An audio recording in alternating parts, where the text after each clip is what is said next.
Hai semuanya, salam Katolisitas. Balik lagi ke channel YouTube Katolisitas di seri Millennials Gundah. Katolisitas menjawab. Gue Quinn, Gue Jennifer. dan kita akan menjadi host kalian. Hari ini kita bakal ngebahas sekitaran tentang gereja Katolik nih, Tentang gereja Katolik. Iya, Oke. karena udah ada pertanyaan-pertanyaan yang masuk juga nih. Ya, jadi untuk topik yang ini kita udah mengumpulkan pertanyaan-pertanyaan dari Betul. netizen ya, dari Betul. penonton kita. Betul. Tapi sebelum kita lanjut, gue mau nanya dulu nih Quinn. Kenapa lu memilih gereja Katolik? Karena gua dilahirin di keluarga Katolik. Jadi gue Sama dibesarkan sih. secara Katolik. Iya, Hah, sama. lu juga? Gue juga begitu sih. Cuman gue yakin akan ada jawaban yang lebih mendasar. Betul banget. Karena Kenapa setiap pilih kali gue gereja ditanya Katolik? seperti itu, kayak lu barusan nanya, gue selama ini cuma jawab sebatas itu. Iya, Dan jawabannya itu kayak kurang bertanggung jawab Iya, gitu iya. jawabannya. Cuman, oh iya gue ikut keluarga, Iya. ikut pacar, ikut temen. Kayaknya Iya, kurang gimana didasari gitu dengan ya. Ikut. Iya, Kalau keluarga lu nggak Katolik, lu nggak Katolik. iya Bingung betul. juga gue. Jadi daripada kita berdua ngejawab dan gak ada dasarnya, lebih baik kita undang Pak Steph dan Bu Ingrid untuk menjawab pertanyaan-pertanyaan kita nih. Jadi Betul. jawabannya lebih valid. Kita langsung saja sambut Bapak Steph dan juga Ibu Ingrid. Halo teman-teman. Halo kakunya enggak? Halo juga.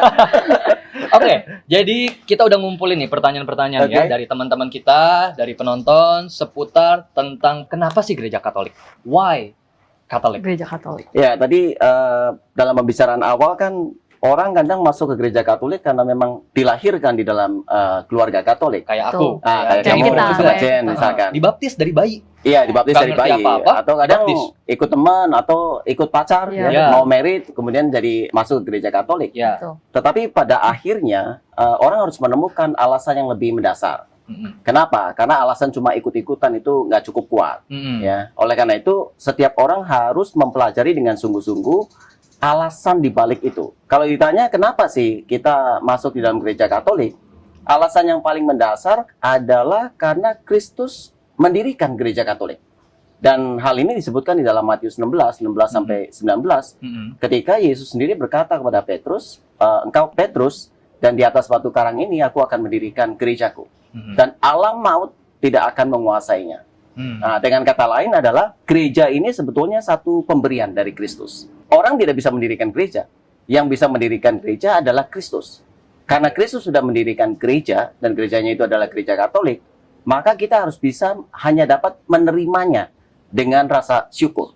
Karena ini adalah pemberian dari Kristus, iya. Kalau kita lihat flashback ke yang lebih awal lagi, kita percaya bahwa dulu manusia jatuh dalam dosa karena dosa manusia pertama ya, Adam dan Hawa ya. Menurut Rasul Paulus, Kristus itu adalah Adam yang baru. Dan seperti dahulu Hawa dibentuk dari rusuk Adam, ya. Gereja ini yang adalah mempelai Kristus ya, masih dalam surat Rasul Paulus kepada jemaat di Efesus ya, bab 5 ayat 22 sampai 23. Gereja itu mempelai Kristus ya. Dia dibentuk dari rusuk Yesus ya, pada saat Yesus tergantung di kayu salib, lalu waktu untuk memastikan dia wafat, ada serdadu yang menombak ya. Maksudnya mungkin mau menombak jantungnya, tapi yang terkena rusuknya itu, dan keluarlah darah dan air. ya. Dan disitulah keluar sebagai itu lambang dari sakramen-sakramen baptis maupun ekaristi, dan dari situ kita lahir. Jadi sungguh-sungguh ini gereja adalah mempelai lahir dari Yesus, bukan dari manusia siapapun yang bisa melahirkan itu, tetapi Yesus sendiri yang mengeluarkannya dari tubuhnya sendiri. Dan sebetulnya kalau kita lihat juga di dalam sejarah, kita melihat adanya satu urutan paus. Sebagai contoh misalkan Rasul Petrus itu adalah paus yang pertama. Kemudian disusul dengan Paus Linus, ada Anakletus ya. Dan kemudian yang keempat itu Clement. Dari kesaksian di dalam sejarah, kita melihat adanya satu urutan dari mulai paus yang pertama sampai ke Paus Fransiskus, itu adalah paus yang ke-266. Ya. Jadi fakta sejarah juga mendukung sebetulnya. Ya. Nah, terus ada Katolik, ada Kristen. Jadi ini beda atau bagaimana? Memang Katolik bukan Kristen, Kristen bukan Katolik, gimana gitu? Katolik itu sendiri artinya apa, tahu nggak? Belum tahu. Pertanyaan Katolik. bagus. Sulit sekali dijawabnya. Artinya seluruh sebenarnya, universal atau seluruh. Jadi maksudnya Katolik itu justru adalah kita menerima keseluruhan apa yang diwahyukan oleh Allah melalui Yesus Kristus. Kita menerima seluruh ajaran Yesus sebenarnya, ya, baik yang tertulis dalam kitab suci maupun ajaran yang diterima para rasul ini dari secara lisan, termasuk juga bagaimana merayakan imannya lewat ekaristi dan sebagainya itu. Nah, itu semuanya yang diterima dan diteruskan oleh Gereja Katolik sepanjang segala abad sampai sekarang dan di seluruh dunia, makanya kita memakai nama Katolik. Katolik. Iya. Ternyata Katolik artinya seluruh ya. Dari bahasa apa ya? Asalnya kata holos atau katolikos dari bahasa Yunani. Ya, Oh. kalau mau dilihat dari mana di kitab sucinya? Greek dong ya. Iya. Kisah Para Rasul bab 9 ayat 31. Di situ ditulisnya gereja di seluruh Yudea, Galilea, Samaria berada dalam keadaan damai. Nah, gereja kata holos atau katolikos itu keluar di situ. Jadi gereja di seluruh. Nah, tetapi dimaknai secara khusus seperti yang kita ketahui sekarang itu di awal abad 2. Tahunnya mungkin 107 ya, oleh Santo Ignatius dari Antioquia ya. Dia menulis surat sebelum dia menjadi martir, dia menulis surat kepada gereja di Smyrna dan dia mengatakan seperti ini, di mana ada uskup, di situ ada jemaat. Di mana ada Yesus Kristus, disitulah ada gereja Katolik. Gereja seluruh. Kenapa ditulis seperti itu? Karena pada waktu itu sudah mulai ada orang yang mengaku dirinya pengikut Yesus, tapi mengajarkan hal-hal yang tidak sesuai dengan ajaran Yesus. Misalnya, mengajarkan Yesus bukan Tuhan. Padahal mengajarkan segala ajaran yang baik, yang lain-lainnya. Nah, itu tidak sesuai. Para rasul sudah katakan, oh, ini salah ajaran ini, ya. Ajaran perbuatan baiknya betul, tapi ajaran tentang Yesusnya ini keliru. Sesat. Nah, supaya orang tidak bingung, ya, untuk mengikuti ini, jadi dikatakan ikutilah ajaran yang sepenuhnya, seluruhnya harus ikut ajaran sesuai dengan yang diajarkan para rasul, dan itu disebut gereja Katolik. Katolik. Nah, kalau jawaban secara garis besarnya karena gereja Katolik didirikan sendiri oleh Tuhan Yesus. Nah, kita punya pertanyaan-pertanyaan dari netizen, dari penonton. Kalau gitu, selain gereja Katolik, gereja kan soalnya ada banyak, tidak hanya Katolik. Apakah gereja di luar Katolik berarti tidak sah, bukan didirikan Yesus soalnya? Nah, itu pertanyaannya. Tapi kita simpen dulu nih. Oke, Ya. itu nanti aja di Kita simpen akhir. dulu. Save the best For the last. Mungkin sekarang kita nanya yang Kita mau lebih ringan-ringan dulu. lebih ringan-ringan dan mungkin lebih relatable ke khususnya kami anak-anak muda. Ya, Oke, betul. ya. Pertanyaan pertamanya, silakan Jennifer. Oke, ada pertanyaan, kenapa sih kita mostly yang muda merasa ke gereja Katolik itu bosen? Banyak loh teman-teman kita yang pindah gara-gara alasan ini. Bahkan mungkin yang kadang yang orang tua pun juga merasa kok Iya, bosen ya nggak di cuma gereja muda doang Katolik ya. ya. Kebosanan ini bisa timbul beberapa hal. Tapi alasan yang pertama adalah ada peribahasa mengatakan tak kenal maka tak sayang. Karena kita tidak kenal apa yang terjadi di dalam misalkan liturgi gereja, maka akibatnya orang bisa merasa bosan. Tapi kalau kita mengenali dengan sungguh-sungguh apa yang terjadi contohnya di dalam ekaristi, maka sesungguhnya kita akan terpukau. Kita akan melihat, wow, ini sesuatu yang begitu luar biasa ya. Yang kedua adalah apa yang kita cari sebetulnya di dalam ibadah. Apakah kita cari entertainment, hiburan? Memang hiburan lebih kelihatannya lebih enak Lebih gitu menyenangkan. ya. Lebih menyenangkan kan ya. Kita senang dihibur gitu ya. Tapi kalau kita menggali lebih jauh, kita beribadah karena kita mengikuti apa yang diinginkan oleh Kristus. Ya. Dengan kata lain, kalau misalkan Kristus di dalam malam perjamuan terakhir, dia mengatakan, inilah tubuhku, ya, inilah darahku, kemudian kenangkanlah aku dengan merayakan peristiwa ini, maka gereja sesungguhnya setia terhadap perintah Kristus dan kemudian melakukannya setiap hari. Jadi bukan berdasarkan apa yang menyenangkan di hati kita, tetapi apa yang bisa menyenangkan Kristus. Dan kalau Kristus memerintahkannya dengan ekaristi, maka sesungguhnya kita harus mengikuti. Ya, kita nggak bisa ngarang-ngarang sendiri. Justru kita mengikuti Kristus, dan kemudian kalau kita mengikuti Kristus, maka perlahan-lahan hati kita akan diubah. Ya. Dan kalau kita menyadari itu sesuatu yang luar biasa terjadi di dalam ekaristi, maka bukan lagi kebosanan, tapi satu Kegembiraan. ibadah yang kegembiraan, yang mengharukan, karena merasakan bahwa Kristus itu mau loh bersatu dengan kita. Bukan hanya bersatu di dalam jiwa, tapi juga bersatu, tubuhnya bersatu dengan kita juga, darahnya bersatu dengan kita. Jadi kita melihat adanya satu persatuan yang begitu luar biasa antara Kristus dan diri kita masing-masing. Sangat menyedihkan kalau kita bilang, wah, ini membosankan. Padahal tidak ada persatuan yang lebih tinggi, ya. Apapun kita membaca kitab suci, kita bernyanyi, ya, itu sesuatu yang baik, ya. Berdoa sesuatu yang baik. Kita mendengarkan firman, ya. Tetapi di dalam Ekaristi, kita menerima firman itu sendiri, bersatu dengan tubuh kita, dengan darah kita, sehingga kita diubah menjadi lebih mirip lagi dengan Kristus. Analogi sedikit ya. Nah, boleh nanya dong, Win, kamu udah punya pacar belum? Udah punya pacar. Nah, Puji Tuhan laku, Ci. Nah, terus biasanya apa? Kalau dia ulang tahun atau kamu mau memberi dia sesuatu, pasti kamu memberi yang terbaik ya kan? Betul. Tuh. Sebagai contoh misalnya, kamu sukanya apa? Saya lihat mungkin kamu senangnya fashion Iya, misalnya. betul. Terus suatu saat, oh saya mau kasih surprise buat pacar saya desain sendiri bajunya, saya pilih sendiri materialnya, mungkin kamu bikin modelnya sendiri, semuanya terbaik. Terus begitu kamu kasih ke pacar kamu bilang bosan. Wah, sakit hati sih aku. Enggak. Iya, kecewa. Nah, itu kado pemberian, itu kan kado ya. Sama sebenarnya Ekaristi ini, tapi ini kado istimewa karena yang diberi itu bukan barang atau sesuatu Betul. kado di luar dari sang pemberi. Ini yang diberi itu dirinya sendiri, Yesus gitu, yang kita terima di dalam Ekaristi Kudus. Bayangkan sudah diberi segala-galanya itu, lalu kita umat Katolik misalnya bilangnya, saya nggak dapat apa-apa atau saya bosan. Sakit Kita banget ya. menyakitkan hati Tuhan Iya, Yesus iya, sebenarnya betul. kalau gitu. Iya kan? Ini suatu kado yang luar biasa besar dari Tuhan. Tetapi manusia atau kita malah menganggapnya itu sesuatu yang biasa, malah membosankan. Nah, ini yang memangnya harus kita refleksikan kembali. Kalau kita mau dekat kepada Tuhan, bukankah harusnya kita yang menerima apa yang Tuhan ingin berikan pada kita, mengasihi kita dengan cara yang dipilihnya sendiri, bukan kita berkeras pada cara yang kita inginkan. Berarti sebenarnya kuncinya itu untuk para millennials, mungkin kalau merasa bosan atau apa, berarti kita kurang memaknai dari Ekaristi tersebut. Jadi mungkin kuncinya adalah memaknai dan mencoba menggali lebih dalam. Ya, karena semakin Maknanya. kita tahu apa yang terjadi di dalam Ekaristi, itu sesungguhnya sesuatu yang wow, luar biasa. Dan ini bukan satu karangan hanya di abad pertengahan atau apapun, tetapi dari awal diterapkan.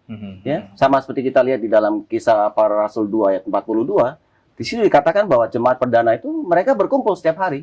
Mereka berdoa, mendengarkan Setiap hari ya? Setiap hari. Berdoa, mendengarkan pengajaran para rasul, dan mereka memecah roti. Nah, memecah roti ini adalah Ekaristi. Jemaat awal melakukan ya dari awal, dan karena dicontohkan oleh Kristus sendiri dalam malam perjamuan, dan kemudian kita lakukan juga setiap hari sampai saat ini, sampai akhir zaman. Tapi kalau misalkan dimodif boleh nggak sih? Jadi misalnya tetap ada nih perayaan Ekaristinya tidak kita hilangkan. Perintah Tuhan Yesusnya kita tidak hilangkan untuk mengenang peristiwa perjamuan terakhirnya. Tapi kita tambahin nih pakai musik-musik yang kekinian, Aduh, pakai visual yang Supaya nggak ngantuk gitu ya. pakai dry ice. pakai dry ice. Jadi ketika terimalah, sus keluar asap. Kasih sinar gitu. Gitu. Pertanyaannya apakah hal-hal gitu yang memanjakan mata gitu ya? Apakah itu menghilangkan esensi dari perayaan Ekaristi? Ya, karena nanti lama-lama orang mencari satu penghiburan. Ya, dan kalau Fokusnya pindah gitu jadinya. fokusnya berpindah. Jadi Salfok, kamu ya? dikasih dry ice, nanti kurang kasih cahaya atau apa. Ini kan menghilangkan hakikat utama dari penyembahan. Ya, bukan entertainment. Yang diinginkan oleh Allah adalah kita bisa menyembah Dia di dalam roh dan kebenaran. Oleh karena itu, hal-hal yang nggak esensial sebetulnya nggak perlu. Ya, Nggak perlu. dan itu dilaksanakan di dalam sejarah gereja itu memang terus-menerus dengan hakikat yang sama. Ya, ada liturgi sabda, ada liturgi Ekaristi. Jangan lupa inti dari ibadah dalam gereja Katolik, yaitu liturgi sabda dan liturgi Ekaristi, itu diperoleh dari Tuhan Yesus sendiri ya, ketika dalam perjalanan menampakkan diri ke Emmaus kepada dua murid di Emmaus, itulah yang dilakukan oleh Yesus. Dia membaca dan menjelaskan isi kitab suci. Dalam hal ini waktu itu perjanjian lama tentu saja ya, perjanjian baru kan baru ditulis kemudian. Dan sesudah itu Yesus duduk dan memecah roti. Dan mereka menyadari itu Yesus. Pada saat kedua murid ini melihat Yesus memecah roti. Jadi gitu Queen, jangan cuman mau memanjakan mata dan dengerin apa yang enak di telinga aja, tapi harus Jadi saya yang mengikuti. disalahin ya. Awas Cuman dong bosan lagi loh. Cuman contoh, Salah-salahan. cuman contoh. Oke, kita punya pertanyaan berikutnya nih. Masih sedikit berhubungan dengan soal kok ke gereja gue nggak dapat apa-apa ya. Tadi kan soal kurang memaknai, Mm-mm. kurang mengenal makna Ekaristi. Makanya katanya nggak kenal nggak sayang. Iya. Ya, nggak kenal Ekaristi gimana sayang sama Ekaristi. Tuh. Nah, tapi yang ini pertanyaan lebih ke soal kok gue dengerin khotbah di gereja Homili, Katolik, homili, ngebosenin atau nggak dapat apa-apa. Beda sama misalkan dengerin khotbah di gereja yang lain nih. Yang lebih berapi-api. Yang enak didengar. Heeh. Maksudnya. Bagaimana dok kalau kayak begitu? Ya, yang pertama memang menjadi tantangan bagi pastor, ya, bahwa ya dia harus bisa berkhotbah dengan baik. Dan sebenarnya kalau di seminari mereka diberikan pelatihan. Yang kedua, pastor harus memperbaiki diri, tapi pada saat yang bersamaan kita sebagai umat juga harus mempunyai satu sikap batin yang lebih baik, ya. Jangan cuma pengen dengar khotbah yang kelihatannya enak gitu loh. Kalau ikut Kristus pasti sukses misalkan secara material, kemudian kesehatan semuanya. Itu juga nggak bisa. Kenapa? Karena di dalam gereja Katolik itu pastor nggak bisa pilih ayat-ayatnya. Jadi setiap minggu gereja sudah menentukan ada ayat-ayat tertentu, ya, ada pembagiannya tahun A, tahun B, tahun C, ya. Dia tidak bisa memilih. Intinya dia harus mengkhotbahkan apa yang tertulis di dalam kitab suci secara menyeluruh. Jadi nanti diambil dari Perjanjian Lama, kemudian ada Mazmur, ada surat Rasul Paulus, kemudian ada Injil, dan pastor itu dia harus menguraikan itu di dalam khotbahnya. Dia harus menjelaskan dengan baik, baik secara apa yang dikatakan oleh Kristus, secara teologis juga benar, pada saat yang bersamaan bisa diterapkan di dalam kehidupan sehari-hari. Ya, karena ini harus membantu umat untuk bisa menghayati imannya di dalam kehidupan sehari-hari. Tapi kembali lagi, jadi pastor harus memperbaiki diri, tapi juga kita sebagai umat juga harus belajar. Karena selalu aja, walaupun kadang khotbahnya sangat simpel, itu bisa menyentuh hati. Ada satu orang yang, karena dia disposisi hatinya berubah, dia mengatakan, saya kalau dengar pastor itu bukan khotbah, kadang nyanyinya sama, agak fals gitu ya. Tapi dia bilang, entah kenapa pada waktu itu saya bisa menangis. Nah, kenapa? Jadi rahmat Allah bekerja pada saat yang bersamaan, orang ini punya disposisi hati yang baik. Jadi kuncinya disposisi hati juga penting di dalam perayaan. Jadi bukan hanya pembicaranya yang penting, pendengarnya juga penting. Juga penting. Gitu. Ya. Mungkin ada baiknya sebelum datang ikut misa disiapkan dulu sehari sebelumnya, misalnya hari Minggu ya, mau karena kan kita ada Ruah, ada I-Katolik, ada kita tinggal baca mungkin di Universalis ya, kita bisa tahu bacaan misa itu apa, kita baca sebelumnya. Kita renungkan dulu bacaan pertama, Mazmur, bacaan kedua, bacaan Injil. Nah, jadi pada saat nanti pastor memberi homili, kita sudah pernah mendengarkannya. Sepertinya, wah, saya sudah baca nih di rumah, saya sudah merenungkannya sendiri. Jadi pesan apapun, sederhana apapun, langsung bisa ditangkap di ditangkap hati. di hati. Makanya suka ada orang-orang yang loncat-loncat gereja, nyari pembicara. Jajan, mungkin jajan. Kayak mungkin bisa dibilang kayak jajan gitu. Kayak cobain makanan A, kurang enak. Pindah Cobain ke makanan restoran B. B. Oh, enak nih. Oke, makan B terus om. Bosan sama makanan B, ke C. Gitu. Iya. Mungkin itu bisa dibilang karena disposisi hati mereka yang kurang diposisikan dengan baik dan benar. Jangan lupa juga bahwa di dalam gereja Katolik makanan itu bukan hanya dari sabda, ya, dari sabda Allah ketika firman dibacakan, kemudian pastor menjelaskan, tetapi juga ada Ekaristi. Dengan kata lain, firman dibacakan, kita menerima dalam hati pada waktu liturgi Ekaristi, firman itu datang kepada kita dan bersatu dengan kita. Jadi ada satu kekuatan yang lebih di dalam gereja Katolik karena firman itu bersatu dengan kita. Lebih dari sekedar khotbah yang kita dengar saja ya. Andai kata kita bisa merasakan kehadiran Yesus itu yang kita terima di dalam Ekaristi, mestinya sikap kita berubah sama sekali ya. Yohanes Paulus kedua pernah dalam suatu penjelasannya dia mengatakan demikian. Saya paling senang mengamati orang yang ada di airport, berpisah gitu lagi mau bisa salah satunya pergi, yang keluarganya ditinggalkan, atau pasangan yang suaminya pergi, istrinya ditinggalkan sementara waktu. Apa yang terjadi? Mereka biasanya saling berpelukan, kadang mereka saling bertukar foto, ya kan? Apalagi kalau untuk jangka waktu yang lama. Maksudnya apa? Supaya meskipun jarak memisahkan, mereka tetap dekat di hati. Wah. Ya kan? Mengenal. Nah, sekarang Tuh, karena perlu manusia. perlu ditiru. Ya, itu kan manusia. Kita terbatas ruang dan waktu, kita tidak bisa hadir di dua tempat secara bersamaan. Sekarang yang terjadi pada Tuhan Yesus kita yang sudah wafat dan bangkit, dan dia sudah mengatasi ruang dan waktu, yang terjadi adalah dia mau tetap hadir bersama kita meskipun kita hidup di dunianya itu terpisah ribuan tahun, ya, waktu Wah. Yesus dulu kan. Iya, iya. Nah, jadi itulah yang terjadi dalam Ekaristi. Dia menyertai kita, dekat dengan kita, bukan cuma dekat, dia bersatu dengan kita. Alangkah ajaibnya dan alangkah indahnya hal ini. Dan bahkan sampai sekarang ya. Dan sampai sekarang, selama-lamanya, sampai kapanpun nanti, sampai akhir zaman. Iya. Wah. Tapi dipikir-pikir ya, Bu Ingrid romantis juga ya. Romantis. Ah. Kalau mau pisah dikasih foto Jadi dulu. kepingin ke airport mau tahu siapa. Ini katanya Santo Yohanes Paulus loh. Kita lanjut ke pertanyaan selanjutnya nih ya. Ada pertanyaan, kenapa gereja Katolik salibnya ada Yesusnya? Oh, iya, iya. Padahal katanya Yesus sudah bangkit. Bagaimana jawaban gereja? Yang pertama kita harus melihat bahwa Minggu Paskah itu tidak mungkin terjadi tanpa Jumat Agung. Dengan kata lain, kebangkitan tidak mungkin terjadi tanpa wafat Kristus. Jadi, gereja Katolik melihat bahwa apa yang dikatakan oleh Rasul Paulus, aku tidak mau tahu lagi selain daripada Kristus yang tersalib. Nah, itu kita bawa sampai saat ini, bahwa di dalam gereja selalu ada salib dengan krusifik, dengan Yesus yang tersalib, untuk semakin menyadari kasih Allah ya, kepada kita. Karena biasanya kita itu teringat akan orang-orang yang mengasihi kita, itu dari apa? Bukan pada waktu dia senang, tetapi pada saat dia membantu kita ketika kita susah. Jadi penderitaan itu ya, pengorbanan itu yang mengingatkan kita bahwa dia sungguh mengasihi kita loh. Sampai memberikan segala sesuatunya pada kita.